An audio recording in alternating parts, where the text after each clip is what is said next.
पिछले वीडियो में आपने देखा था कि टैंगशू और टैंकू की मुलाकात शीशी से हुई थी। अब वो दोनों उसे पिकअप करने के लिए एयरपोर्ट गए हुए थे। टैंगशू शीशी से पूछता है, तुम्हारा सूटकेस कहाँ है? जिस पर शीशी कहती है, मैंने कुरियर करवा दी है।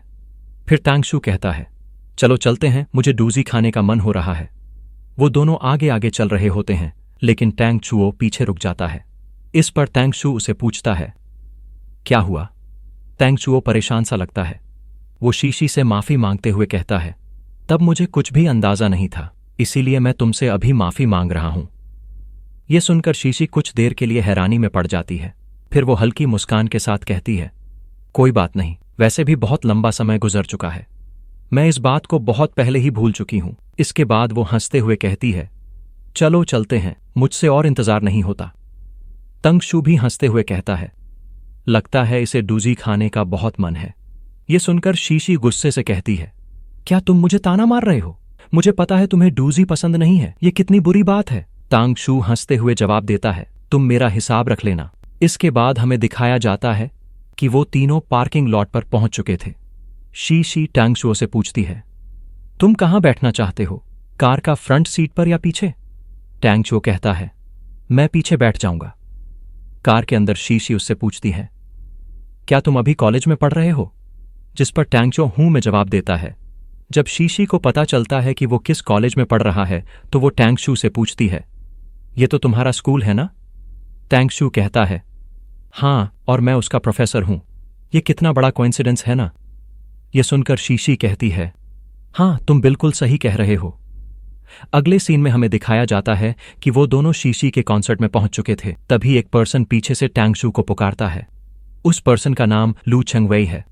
वो टैंगशू की ओर उंगली दिखाते हुए कहता है, वो टैंगशू, ये तुम ही हो ना? टैंगशू उसे हेलो कहता है। टैंगशू लू चेंगवेई से पूछता है, क्या तुम यहां अकेले आए हो? जिस पर लू चेंगवेई कहता है, मैं अपनी गर्लफ्रेंड को यहां लाने वाला था, पर तुम्हारे पास सिर्फ एक ही टिकट थी, इसलिए मैं उसे लेकर नहीं आया। टैंगशू कहता है, तुम्हें मेरा शुक्रगुजार होना चाहिए। अगर शीशी को पता चल जाता कि तुम उसकी वीआईपी टिकट को डेटिंग के लिए इस्तेमाल कर रहे हो, तो फिर तुम अपने आर्टिस्टिक दोस्त को भूल जाना। ये सुनकर लू चेंगवेई गुस्से से कहता है, दफा हो जाओ, मुझे तुमसे बात नहीं करनी है। अगर तुम किसी और को लाना चाहते हो तो ला सकते हो। टैंगशू का ईयर कवर करते हुए कहता है, बस बहुत हो गया, मैं यहाँ के एक बच्चे के साथ आया हूँ। लेकिन लू चेंगवेई जीभ दिखाकर उसे चिढ़ाने लगता है। तभी टैंगशू कहता है, ओ, मुझे हमारी सीट मिल गई। कुछ देर बाद हमें दिखाया जाता है कि वो लोग अपनी सीट पर बैठे हुए थे। लू चेंगवेई पूछता है, तुम यहाँ टैंगशू के साथ आए हो, पर तुम दोनों कैसे मिल गए? जिस पर टैंगशू कहता है, हम स्कूल में मिले। ये सुनकर लू चेंगवेई कहता है, वाह, ये तो किस्मत है। लेकिन टैंगशू गुस्से से कहता है, अपना मुंह बंद करो। फिर अचानक से लू चेंगवेई टैंगशू से पूछता है, क्या तुम किसी को लाइक करते हो? टैंगशू ना में जवाब देता है। लू चेंगवेई फिर पूछता है, क्या इससे पहले तुम किसी के साथ थे? तुम कितनों के साथ अब तक रह चुके हो? टैंगशू कहता है, मैंने किसी को अब तक डेट नहीं किया है। लेकिन टैंगशू को तो बहुत ही ज्यादा गुस्सा आ रहा होता है। लू चेंगवेई पूछता है, तुम्हें किस तरह के लोग पसंद हैं? मैं तुम्हारी मदद कर सकता हूं। टैंगशू कहता है, इसकी कोई जरूरत नहीं है। पर लू चेंगवेई मानने वाला कहां था। तभी टैंगशू उसका हाथ पकड़ते हुए कहता है, चलो सीट एक्सचेंज करते हैं। लेकिन लू चेंगवेई टैंगशू का दूसरा हाथ पकड़ते हुए कहता है, नहीं, मैं तुम्हारे साथ नहीं बैठना चाहता। फिर वो बच्चे की तरह गिड़गिड़ाते हुए कहने लगता है, टैंगशू, तुम जा नहीं सकते।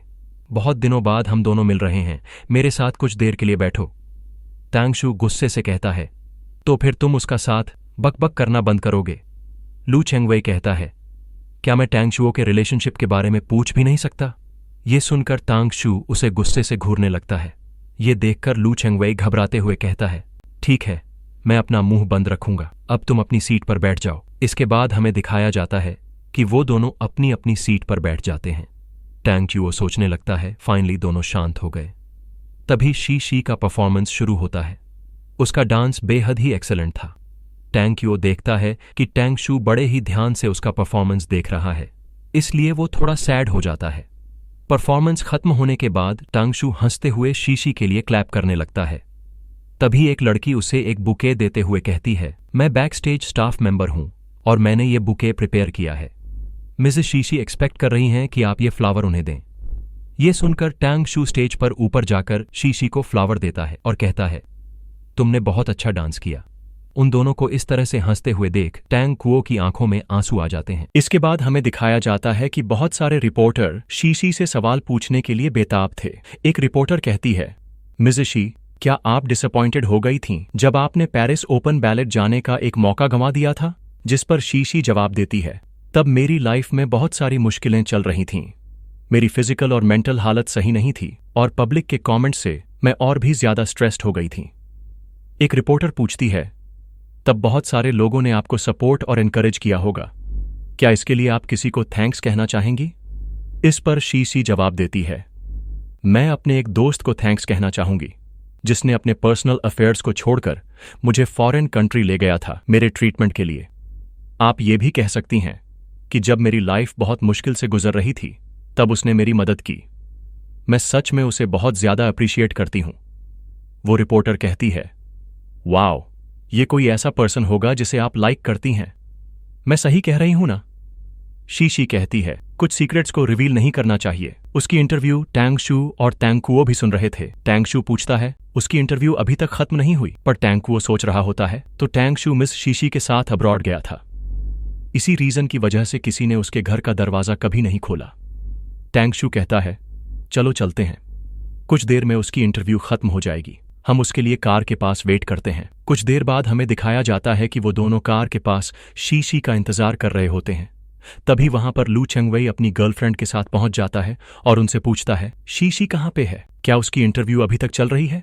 उसे देखकर टैंग शू कहता है, वो बैक स्टेज से अपना सामान ला रही है, वो जल्द ही वापस आ जाएगी।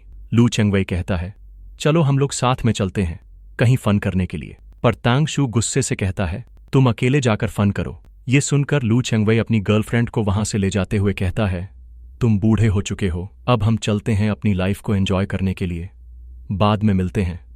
पर टैंग शू को तो बहुत ही ज्यादा गुस्सा आ रहा होता है और वो कहता है, उसे इग्नोर करो। तभी वहां पर शीशी आ जाती है। टैंग शू उसे कार में बैठने के लिए कहता है ताकि वो लोग खाने के लिए जा सकें।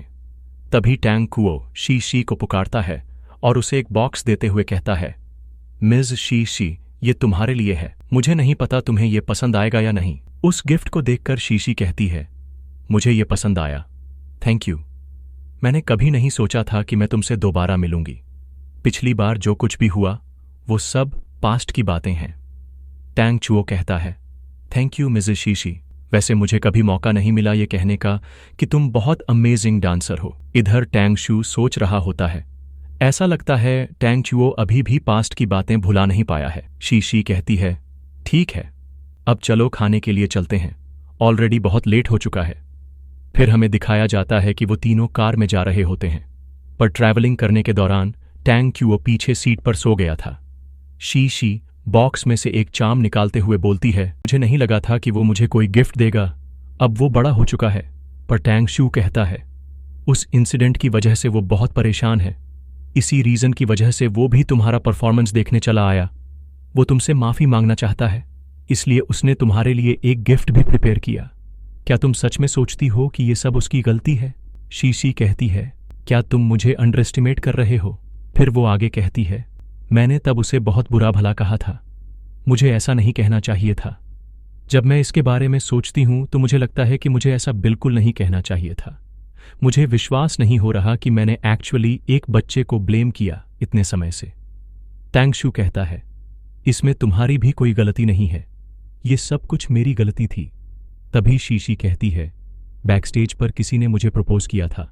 जिस पर टैंग शू कहता है, ओह, वो किस तरह का पर्सन था? शीशी जवाब देती है, वो बहुत ही अच्छा पर्सन है और कुछ समय से मेरे पीछे पड़ा है। टांग शू, अब मैं तुम्हारा और इंतजार नहीं कर सकती, मैंने बहुत साल इंतजार कर लिया। ये सुनकर टांग शू कहता है, ये अच्छी बात है कि तुम ऐसा सोचती हो, एक दिन तुम मुझे उससे इंट्रोड्यूस कराना, मैं उसके बारे में जानकारी निकाल लूंगा। शीशी खसते हुए कहती है, मैं उसे डेट करूंगी, इसीलिए तुम्हें उसके बारे में जानकारी निकालने की कोई जरूरत नहीं है। टांग शू गुस्से से कहता है, नहीं, मुझे ये करना होगा, जरा उस लू चेंगवेई को देखो, उसने कितनी लड़कियों को चीट किया है। शीशी कहती है, आखिर इस दुनिया में लू चेंगवेई की तरह कितने लोग हो सकते हैं? टांग शू कहता है, है, शीशी मैं तुम्हें बचपन से जानता हूँ, तुम मेरी सिस्टर की तरह हो, मैं होप करता हूँ कि तुम्हारी लाइफ में ट्रू हैप्पीनेस आए। पर वो ये भी सोच रहा था उसकी हैप्पीनेस मेरे हाथों में नहीं है। तो दोस्तों, आज की कहानी यहीं पर खत्म होती है, लेकिन सफर यहीं रुकने वाला नहीं है। अगर आप चैनल पर नए हैं तो अभी सब्सक्राइब कर लो, क्योंकि आगे की कहानी और भी ज्यादा इंटरेस्टिंग होने वाली है। वीडियो को लाइक, शेयर और कमेंट करना मत भूलना, आपकी सपोर्ट ही हमें आगे बढ़ने की ताकत देती है। तो मिलते हैं अगले वीडियो में एक नई कहानी, नई इमोशंस और नए ट्विस्ट्स के साथ।